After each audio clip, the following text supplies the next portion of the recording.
Yeah, good morning, Chair Harless, members of the House Select Committee on Healthcare Reform. My name is Emily Bourgeois. I'm here testifying today on behalf of the Religious Action Center of Texas at the Union of Reform Judaism in support of House Bill 12. Thank you. The RAC is the social justice wing of the Reform movement, the Reform Jewish movement. We represent over 1.5 million people in the United States. And today I come to you on behalf of the Reform Jewish community here in Texas, which is over 40,000 individuals. The Jewish position on preventing maternal mortality is clear. Rabbi Moses Sofer wrote in the 19th century that a woman should not be required to build up the world by destroying herself. Our most sacred obligation under halakha, which is Jewish law, is the preservation of Jewish life, is the preservation of life. It's called Pekuah Nefesh. Of all the laws in the Torah, of which there are over 600, the Jewish Bible, none are more important than that of saving the one life that God gives us.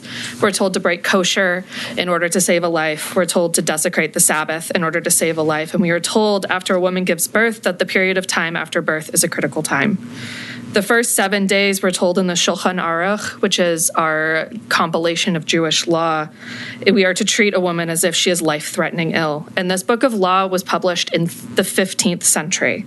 And of course, we know that science has evolved since then. There's an Orthodox rabbinite, her name is Leah Sarna. She writes that postpartum medicine, beginning in the hours following birth, focuses almost exclusively on the baby, assuming that the mother will heal on her own just fine with time and painkillers. Jewish law knows that this approach is wrong-headed and that the mother's status continues to be precarious, demanding attention and care alongside the new life that she has birthed. A year of Medicaid coverage will afford the nearly half of all women in Texas who give birth under state health insurance the life-saving care necessary in this critical period of recovery. As you have heard today, this legislation scientifically will save lives. And we, as the Reformed Jewish community in Texas, see advocacy for this bill as our most sacred duty. We urge you to pass this bill unanimously out of committee, if not because it is statistically proven to save lives and help families, but because it is what is morally right. Thank you for your time, and I'm open to questions. Thank you. Members, are there any questions?